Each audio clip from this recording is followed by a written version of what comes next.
Last week, I ran a free job hunting masterclass. I do this twice a year, so subscribe to my newsletter. There's a link in the episode show notes so that you're aware of this free job hunting webinars that I do on Zoom a couple of times a year. A lot of professionals ask me questions. They can send me questions beforehand, they can ask me questions during the webinar, and I have all of the questions here and I'm going to address them today with you. So let's get going.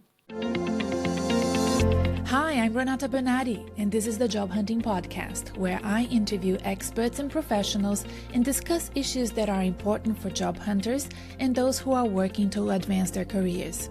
So make sure that you subscribe and follow, and let's dive right in.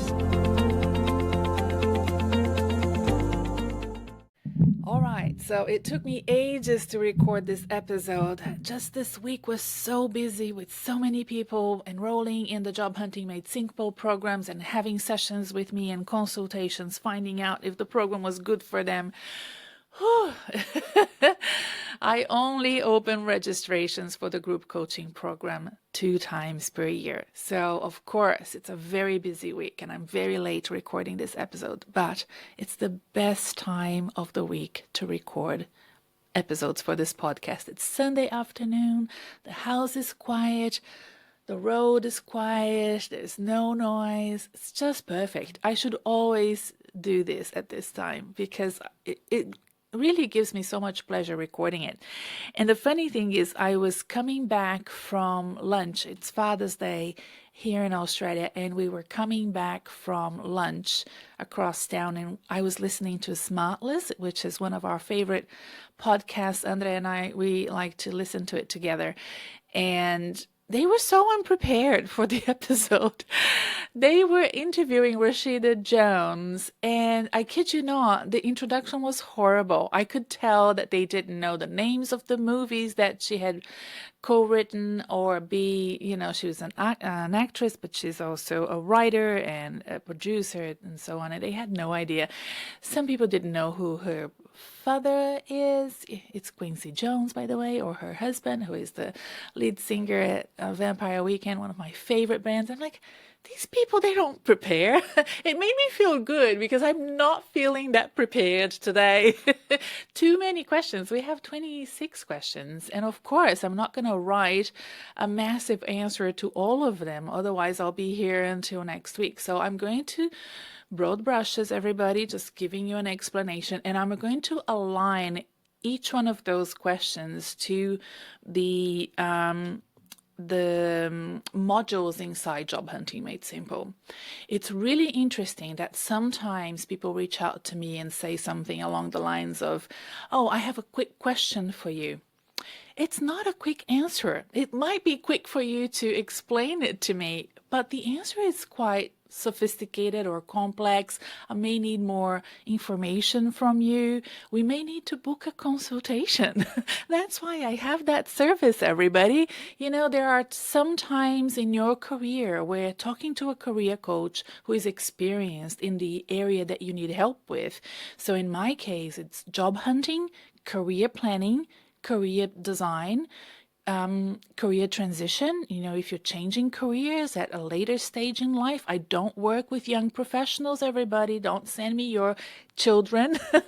I work with experienced executives, senior managers, experienced professionals in the corporate sector. So if that is you, then that's what I design my services for you.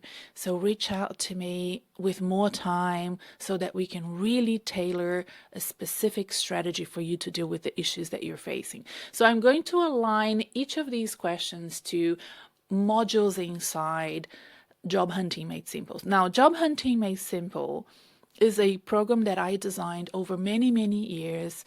It's a passion project of mine. I always knew I wanted to be a coach. So over time, as I experienced things in my corporate career, I started drafting, ideas and putting things down in paper, working with amazing mentors and colleagues of mine to really nail it down and make sure that I had a successful framework for myself. And then I started creating,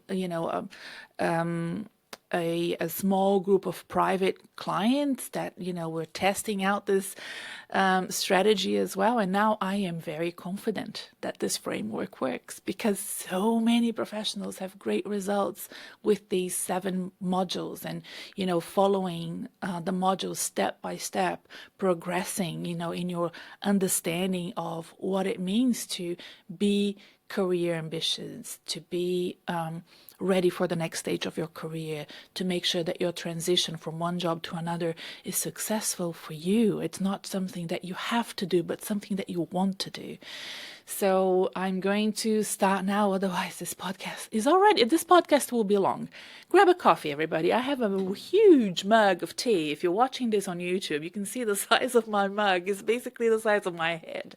So I'm pretty ready to work on these questions with you. All right, I'm not going to mention names, but I'm going to read out the question exactly as it was sent to me. First one, what is the best way to approach people you'd like to have a coffee chat with to discuss roles and getting to know them? What is in it for them? You have answered the question with your second question, right? So I think that people have such an artificial understanding of what networking is. Networking is nothing more than basically talking to people, making friends with people that have similar jobs to you, that work, that have that are colleagues of yours. It's just basically being a human being, conversing, contacting, talking to another human being.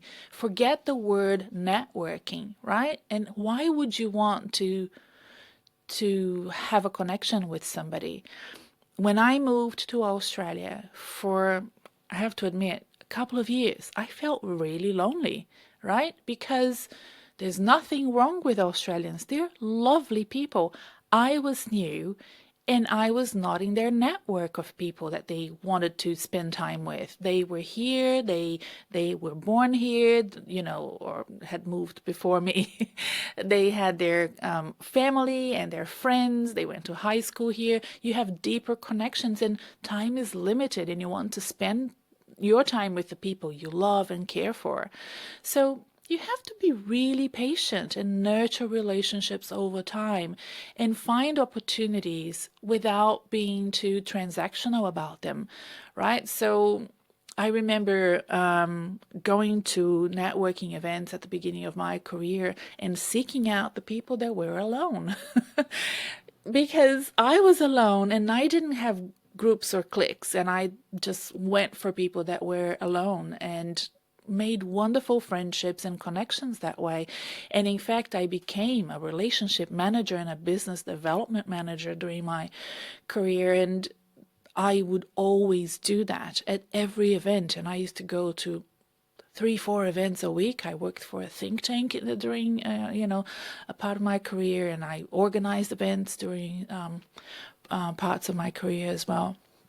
So I know how it feels to go to an event by yourself, to not have a large network, to be new to a country, a town, a city, an industry, a company, and feel lonely. And I think that it is important for you to be patient and understand that the measure of success that you will have in developing and nurturing those friendships that are professional friendships will come to you over time. They will not happen from one week to another, right? So if you're without a job right now and you want your network, your brand new network, people that don't even know you, to find you jobs, that won't happen like that, But what can happen is you having conversations with recruiters, as you apply for jobs, and going back to your former colleagues and, having catch-ups with them without asking them for jobs, without being too pushy or transactional, as I said, because this is not the sort of relationship like the one you do when you're buying a car or a house, where it happens and that's it, So you can be pushy and you can negotiate really hard. this is something that will be important for the rest of your career, for the next 10, 15, 20 years or more. So the module inside Job Hunting Made Simple, where we go into this in detail with more technical step-by-step information on what you need to do and how, is module number 5. And it's not like you can skip and go to module 5. I just want you to understand that module 5 is number 5 because there are 4 other things that you need to do to get there. And especially modules 1 and 2 are so important for you to kind of have the confidence to go to your network and work with them and help them and ask them to help you.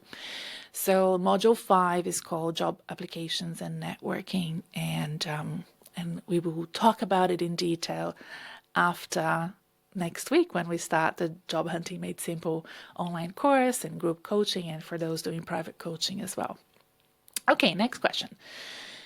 I'm in my late 50s. Is it realistic to believe I can take a career step sideways and still be considered an asset? That is a very good question.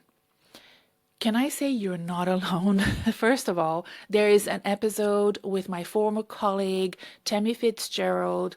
She is in her late 40s. She's 49, and she just enrolled in a law degree because she wants to become a lawyer.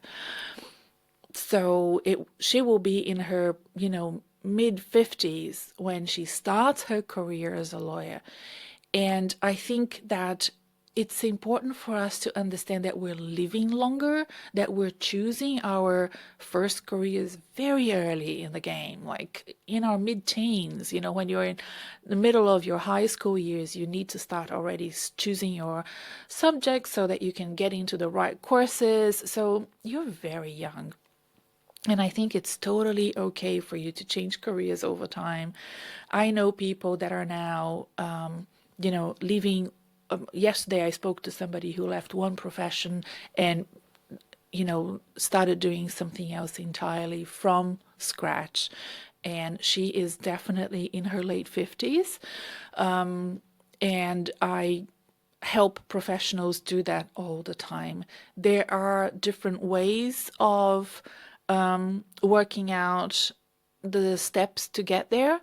And we discussed this in module 1, map your motivation and life goals inside Job Hunting Made Simple. Because what we need to understand, especially in this, at this point where you could either find another job in your current career or move to a different career, the truth is, both of them are hard.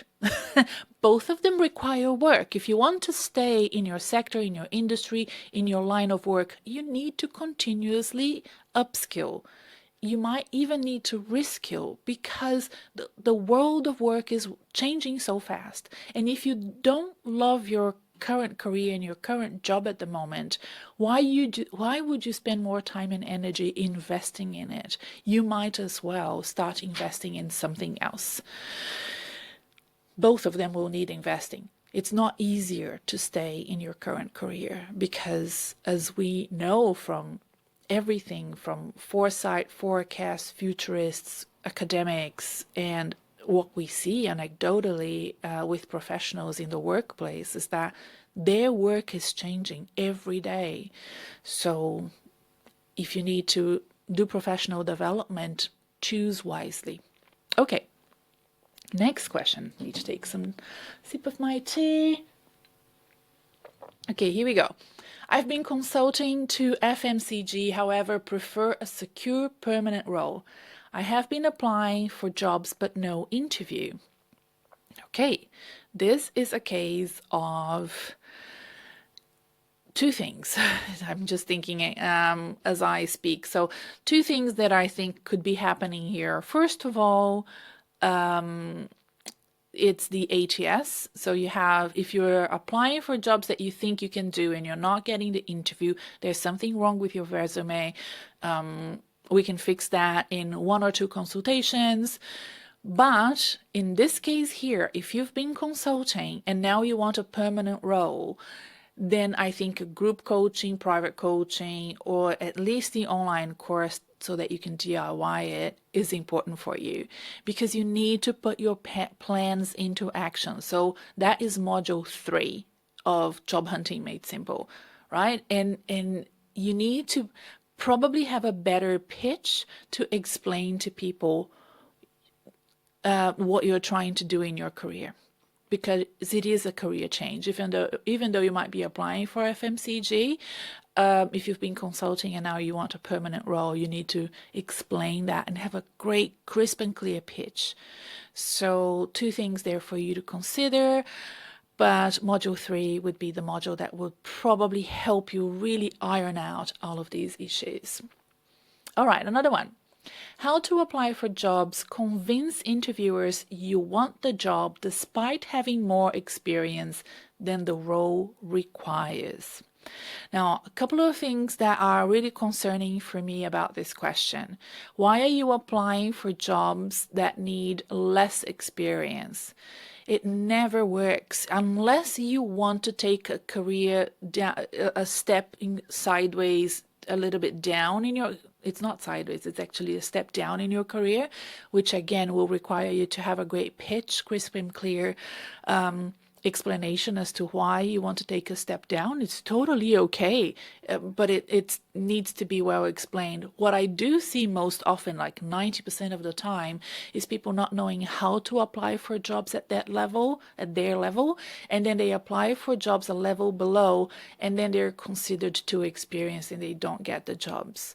I'd rather you work with me and learn how to apply for jobs at your level if you don't want to go down a level. So we need to I need to understand a little bit more. See how I lack context to answer the questions? I can't really answer it properly, but I think you get what I mean. So the module here that would be important for this person inside Job Hunting Made Simple is module 2, understanding your strengths and developing your strategy. Okay, so you need to know your worth. You need to know your strengths and be confident in the level of jobs that you're applying for. Have the executive presence to position yourself well for those jobs, instead of applying for the jobs the level below, where you will be competing with a different type of job seeker and job candidate. So that's really complicated, and we would need to sort of workshop that, and we can do that inside Job Hunting Made Simple. Okay, next one. How do you get the attention of recruiters? Just making sure I'm recording. How do you get the attention of recruiters, particularly if you have questions about the role? I have tried sending emails but rarely get a response. In some instances, I have received very limited information but not enough to understand challenges the organization is facing and what their priorities are, to therefore be able to target the application documents around those skills required for the role. Look, I'm always on your side. Okay, if you're a job seeker, you're looking for work and you're alone there and you're trying to understand what's going on and why you're not hearing from people, I am here to support you. That's why I have this podcast. That's why I have Job Hunting Made Simple. But I also need my clients and you, the listeners, to understand that other professionals have other priorities. Recruiters are inundated with candidates trying to talk to them. They usually have more than one position that they're advertising, and they're working with several clients, all of them really needy as well. And it's a lot, it's a very big workload. Many recruiters that I work with are also not full-time workers. They are people that have flexible arrangements. They are sometimes freelancing. Sometimes they're only commission-based, especially in the US and some countries where I have clients working like Singapore, Hong Kong, UK.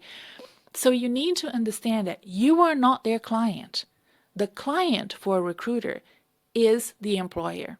and they have hundreds of people like you applying for jobs. So it is important for you to gather research, and this research that you're mentioning here is really important, but maybe it's not for the recruiter to give it to you. Now, in Job Hunting Made Simple, there is a module called Understand Recruitment and Selection, and we really go in detail about how to work with recruiters, what they expect of job candidates at each stage of the process, how the process starts even months before they go to market. And when they go to market, what happens then? Okay, so it's really important to really have a thorough understanding. And look, truth is, as a coach specialized in job search and outplacement, career development, all of that, I can tell you this. This is information you don't need to keep in your head. You are great at what you do. I'm great at what I do. I'm going to teach you so you can get this next job and be done with it. And then if you purchase Job Hunting Made Simple, it's yours forever. It's yours to keep. You can go back and have a look at it. So you know what I mean? Like, I don't expect executives to always know exactly how job hunting works. But if you need a job right now and you want career advancement or career change, then you need to really understand how these things happen and how to work in this it's a system, right? It's a competition and it's a system. So I want to teach that to you. All right, one more. In my career change, I am returning to school this September and will add it along with my new placement to my skills-based resume. How can I reframe my LinkedIn profile to reflect this? This is a very difficult question for me to understand without context. This seems like somebody who is returning to school for a career change, like I mentioned before. So I would recommend the episode with Tammy Fitzgerald. I'm going to put the link below. I have several episodes with career changers. You know, I can think of Karen James episode, and I know that there are several others. There's even one with a recruiter, Donna Kerr. She changed careers as well, so I often refer that to you and to my clients. Your reputation will need to change, and it's up to you to start building your new personal brand around your new expertise. And it is something that can be learned and can be done strategically, and also requires a lot of work from you. So alongside your study, I would allocate time for you to start developing that new knowledge within people that know you of what you're trying to do. I know that I had to do that when I transitioned from being an executive to being a career coach. You know, it surprised a lot of people, and I had to commit myself to it, explain it to my husband and my family first of all, because it's a big risk to take. I was doing quite well. You know, I didn't need to do this. I wanted to do it. I'm assuming that that's the case for you as well. So inside the program, we have module 2, understanding your strengths and developing your strategy. I believe that would be the module where you can go deep and delve into how you would start developing that new reputation for yourself. All right, how do you network when you are between jobs? It gets harder to get response from professionals who are second and third degree contacts. They might accept your connection request but don't respond to your query. Also, in networking events, what are you supposed to say to professionals that you are looking for next roles without sounding desperate? Okay. I find that networking between jobs, personally, I have always found that really easy because I had all the time in the world. But then I was also making sure that I use that time to network with my supporters. You know, who are your keenest supporters? Who are your the people in your network that could be your referees, that could give references, people that you've worked with before, where are they now? Can you catch up with them for a coffee? Not to ask for anything, just to catch up. You can learn so much about the work that they do, the companies that they work. You can get ideas for yourself. You don't have to go to them with a perfect pitch, trying to sell them something, trying to, pretend that you are all confident and ready. You can go to them with that vulnerability. We're in 2024, and it is okay to show vulnerability, to ask, tell me about the work you do. I'm now sort of between jobs and I just want to learn what people are doing so that I can take the next steps for myself. What would you do if you were in my shoes? What advice do you give me? Now that I'm in this situation between jobs. So I think inquiry and curiosity and that line of questioning is so much better. Second and third degree contacts are usually great when they are warm introductions. So for example, last week I received an email from somebody who I know really well introducing me to somebody I do not know. Now, that really helps that person to have confidence in my services, right?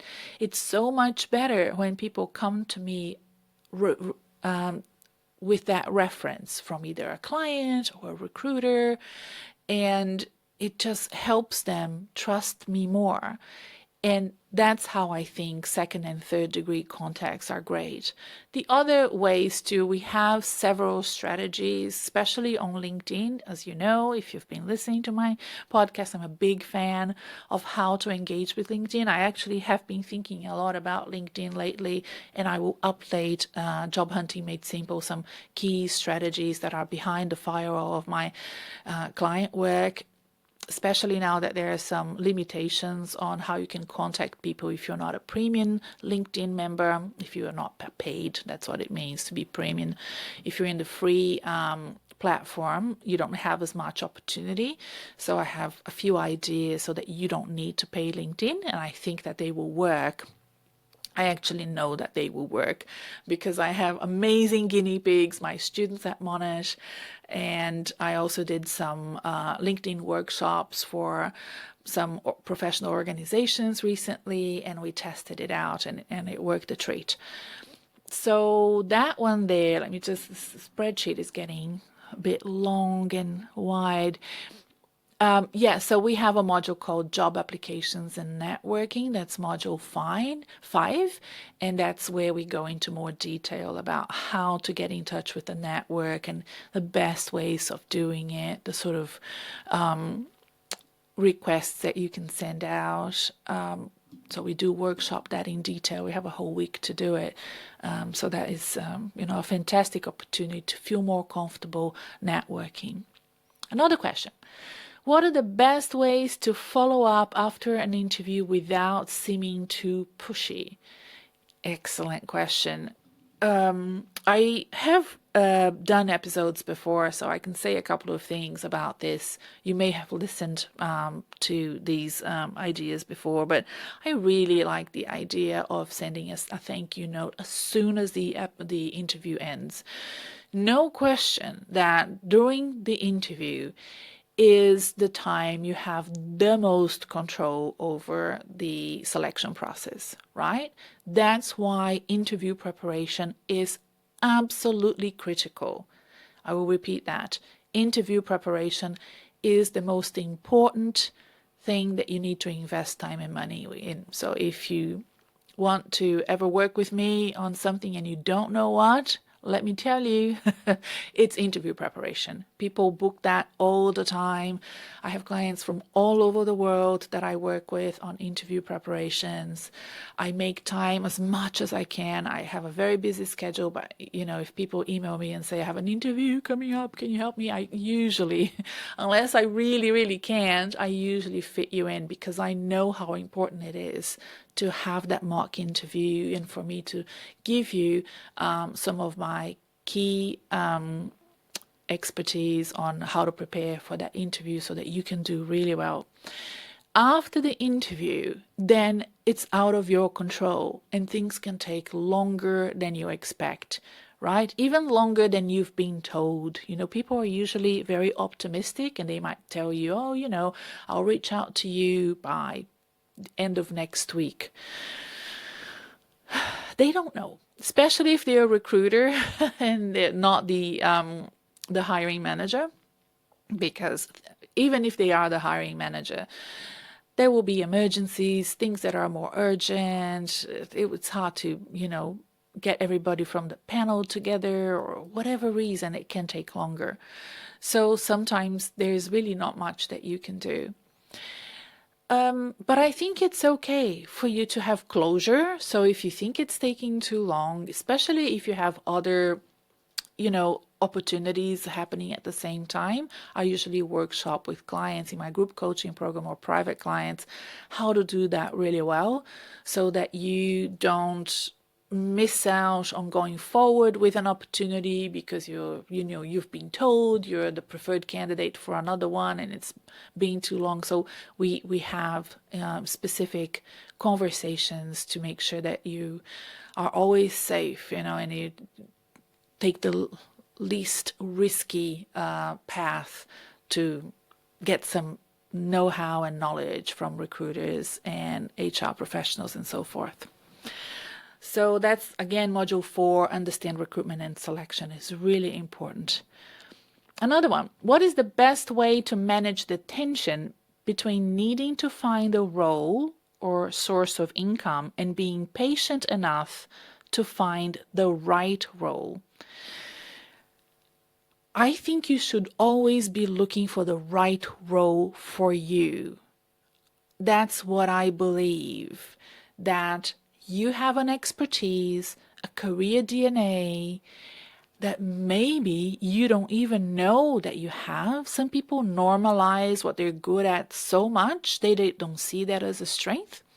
So we need to identify that, with mapping out your life goals, your motivation, and then that's module 1. Then understanding your strengths, developing your strategy, and then we need to apply for the right roles for you. That is the key to actually converting from job application to job interviews, is when you find the right roles for you and you speak that application's language and you know how to position yourself as the best candidate for that role. So the other part of the question is the source of income, finding a role. You have to separate the fear that you have that might be just an instinct more than the reality, right? So I have had clients that have been incredibly fearful of not having a job, but have told me that they have 8 months of income saved. And I have had clients that have told me, I can't pay the bills this month. I am in that sort of dire straits of a situation, right? I don't know where you're at. So you need to separate instinct from reality. Savings are there for situations like this. Careers go up and down. Job markets go up and down. The economy goes up and down. There will be times throughout your very long, successful careers where you will, the job market will be better for people seeking roles and the waiting time between jobs is shorter. And then there will be times, and I think 2024 is that time, when there might be a bit of a lag because the economy is low, there are not many jobs advertised and so forth. So that's that. The other thing that I want to say is that I personally don't have a big regard for status quo. Me personally, Renata, right? So I know that some of my clients do. I think that comes from moving from Brazil to Australia, probably having a better status quo in Brazil than in Australia, and being totally okay with whatever job I can find. So I think sometimes we get, because of cultural reasons or countries that we live in, it's harder for us to just accept whatever job to pay the bills while we apply for the right jobs for us and wait it out. So I think that that is something that we might need to investigate internally if we are, being too hard on ourselves and too difficult to ourselves and not giving ourselves the chances that we need to navigate this situation well. So I'd be delighted to work with you if that's the case. And I think that mapping out motivation and life goals is the way to go. So I'll give you an example. I went from having my own company and employing 7 employees, having my own house, to moving to Australia and being an undergraduate student and not having any money at all. And then my first job was of research assistant, and I was 10 years older than everybody else in my classes at uni.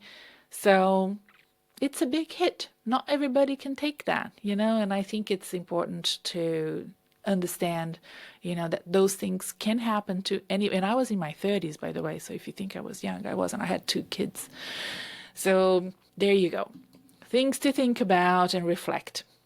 Hello, Renata. I'm interested to hear about the process of writing good cover letters and how to capture attention through this mechanism. I used to hate cover letters. Oh, my dear Lord, I really didn't know how to do them. And now I have this best template ever. It works every time. It works like a treat. It's the template that recruiters want you to have. It's how recruiters want to read about you.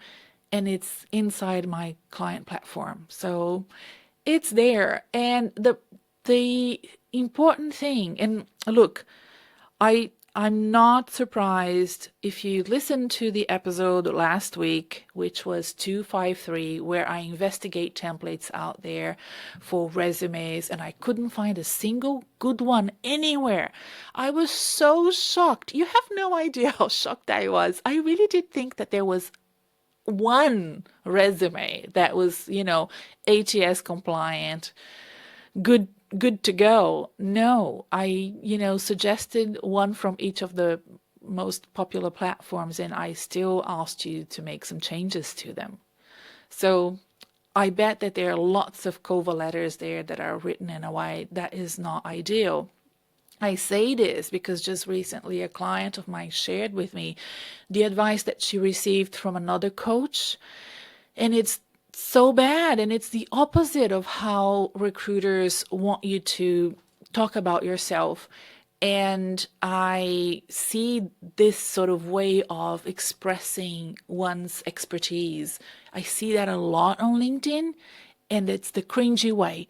If you're listening to me and you don't like LinkedIn and you think everybody's very pushy and cringy and it's awkward, that's the reason why. It's because some of the advice people are following and then they're copying each other, and then everybody is doing the wrong thing, and recruiters don't like that. So I feel bad for you, but cover letters are really important. What I have to say is this: even if they are optional, if you have over 10 years of work experience, there is a space there for you to attach extra documents, not the resume. There's usually a space for the resume, but additional documents. Always attach a good cover letter, okay? Cover letters are written like letters. They're not a statement or anything like that. You write them. And I think new generations don't even know how to write letters anymore, but there is a standard way of putting things together that has a certain look to it, and that's how we should do it. All right, it's getting hot in here. It's because I'm talking too much. I'm burning all my calories from lunch. Next one. Hi, Renata. Can you provide guidance on action steps to help us get out of the trap of excessive research or no action if we are unable to connect with an appropriate person to discuss a LinkedIn opportunity? Many roles are generic and there is no clear indication of suitability. I have to disagree with the many roles are generic and there is no clear indication of suitability. I think it's just I need to talk to you and explain to you how to read the job ad so that you can understand what they're asking from you and what the suitability is. And there is specific type of research you can do with some, websites and even on LinkedIn, so that in some other job boards, so that you can again understand the suitability and understand that they are not generic. And that is again module 5, job applications and networking, and that's where I teach you. So this is not a question. These questions are all answered inside Job Hunting Made Simple in detail. Okay? But there is definitely a trap of excessive research there, or no action when you don't know how to do. And I think it's the lack of understanding of how to move from being keen on a role to actually applying for it, or being keen on a role, reading it with that technical eye, because it is a technicality. Some clients come to me. One of them has already booked. I've already answered her question here. She's already booked as a private client. And she's like, why am I not getting the jobs? And I'm like, it's not because you're not good at your job. I can tell you are great at your job. Your resume is outstanding. You are not getting jobs because of a technicality, because of how you are applying for jobs. Basically, you're applying wrong. Let me help you apply right. Okay, so this is what we need to do. So there is research to be done. But then there are steps to be taken, and that's where the 7 weeks of group coaching is great, because we're going to do that together. Okay, even if you do the online course and you don't do the group coaching, the 7 modules are there. You can do it step by step. All right. After establishing a first contact with the recruiter, they will most often say something like, I don't have anything suitable for you right now. Please stay in contact. I'm interested in your advice about the form and frequency of contact and what to say on your end when there is not much happening with you. You're still unemployed. I'm interested in your advice about the form and frequency of contact and what to say on your... Oh, okay. So you want to keep in touch with the recruiter, and they are saying, I don't have anything for you. Please stay in contact. So I think the best thing to do is to use LinkedIn and follow that recruiter and keep an eye on posts, right? So recruiters are very good at posting in their personal LinkedIn profiles when they have jobs that they're advertised. And if you ever find that something could work for you and they haven't reached out to you, you can then send them a LinkedIn message and say, look, I just saw that you're advertising this role. I had a read of the job ad, and it seems like it's a job that I could apply for. You have my resume. What do you think? Am I a good candidate for this role? Frankly, sometimes I've done that. For a role that I thought was really perfect for me. I've done that several times, actually. And I heard, no, sorry, you're not it. And then I kind of validated it by contacting somebody else, and they said, oh, Renata, I'm sorry, I don't think you're the type. It's okay. Don't feel bad. It's not that you're a bad professional. It's just that they're looking for somebody with a different type of experience. And the job ad wasn't written quite in a way that expressed that. And it's no one's fault, It's just you read it in one way and they wrote it in a different way. So it's totally fine.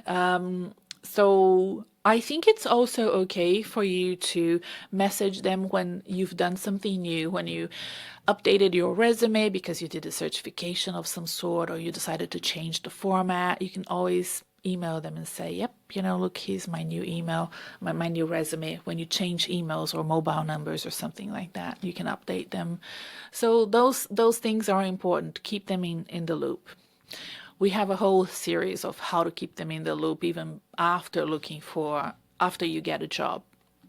and understanding how recruitment and selection works, how recruiters' CRMs are updated, and how they do the research before advertising a role, how they use their CRMs and LinkedIn to research for candidates. That is module 4, okay? And we're going to review that in detail inside Job Hunting Made Simple. All right, another one. How long have we got? How long have we been here? 45 minutes.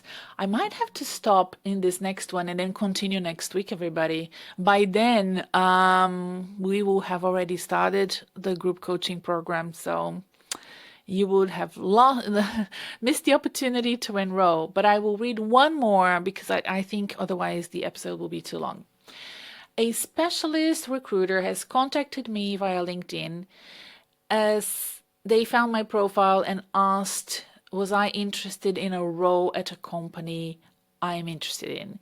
Okay, I received this message via LinkedIn. So this person did not attend the webinar, but they wanted my advice. And this is what I meant before when I said, this is not it's a quick question for you, but it's not a quick answer from my side, okay? It's actually quite complex. So she's interested in this company. The recruiter contacted her. She sent him the CV and chased him.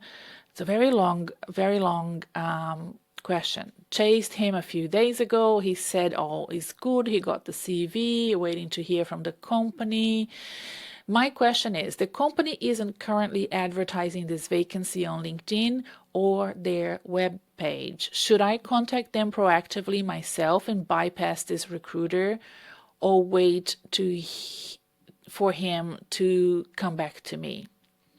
He has many followers. He seems like he's a big deal. I'm wary to chase him off, but realize being proactive may be key to getting what I want. This is really hard. I'd rather workshop this through doing the group coaching program, or at least a 1-hour consultation. Because even if it seems so small, it's only one role and it's only one situation, but it's learning for life, okay? There's so many different ways of thinking about this. If you have great key contacts inside the organization, do you have that or not? Is this recruiter really important for your career, because of his or her expertise, location? You wouldn't want to upset the recruiter if they can get you a job now or in the future. So is this recruiter the type of recruiter that is chasing the employer for the job? So they're presenting the employer with the fact that they have some candidates ready to go. They don't even have the job yet. This happens a lot. And that's, again, understanding recruitment and selection. Employers standard out to recruiters. Recruiters give the employers their proposals. Employers choose which recruiters they're going to work with. So that could be happening. So the recruiter doesn't even know that that they have the assignment yet. So you see what I mean? And when we workshop things together, depending on what you tell me, it gives me clues to then give you more confidence on which way to go. And that's why we have the module understanding recruitment and selection, because then, especially in the group coaching program, people come with, as I am saying things, people interrupt and say, oh, this happened to me, that happened to me. And I'm like, well, that's what this means. That's what this means. So you're learning not just from your experience, but from others who have gone through this with different recruiters, and then I'm able to quickly point out, what's going on and why things are happening that way. There you go. I haven't really answered your question, but I'm just explaining it's more complex than what it seems. I hope you listen to this and that it somehow helps you to reflect and sort of use your intuition to guess or decide, okay, I'm ready for this program, let me sign up. And I want to explain that, like I said, I only open the group coaching twice a year. It's 7 weeks long, and between my teaching at Monash, my private clients, my corporate work that I do, I run workshops for team development, team performance, strengths assessments for teams and individuals in corporate settings. I have private consultations you can book, LinkedIn audits you can book, and this podcast. So I can't run the group coaching program all the time. I can only do it twice a year. September is the best time.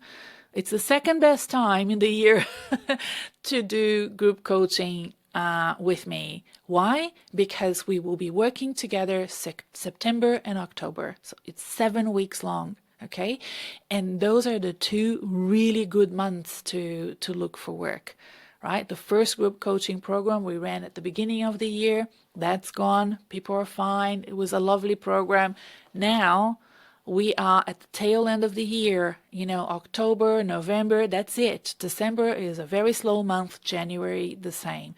So you want to get this help from me right now. So if you're ready, look up my website, renatabernardi.com or thejobhuntingpodcast.com.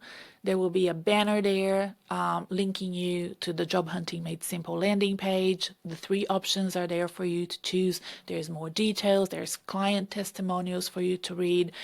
And the program, the group coaching program, starts on the 9th of September. You have only a few days to figure this out. So if you need to ask me any questions, if you're not sure if, this program is for you, yada, yada, you can email me. If you're a subscriber to my newsletter, you can just reply back to any of the emails I've sent you in the past, or you can reach out to me on LinkedIn, just send me a message, or Instagram, Facebook, Twitter.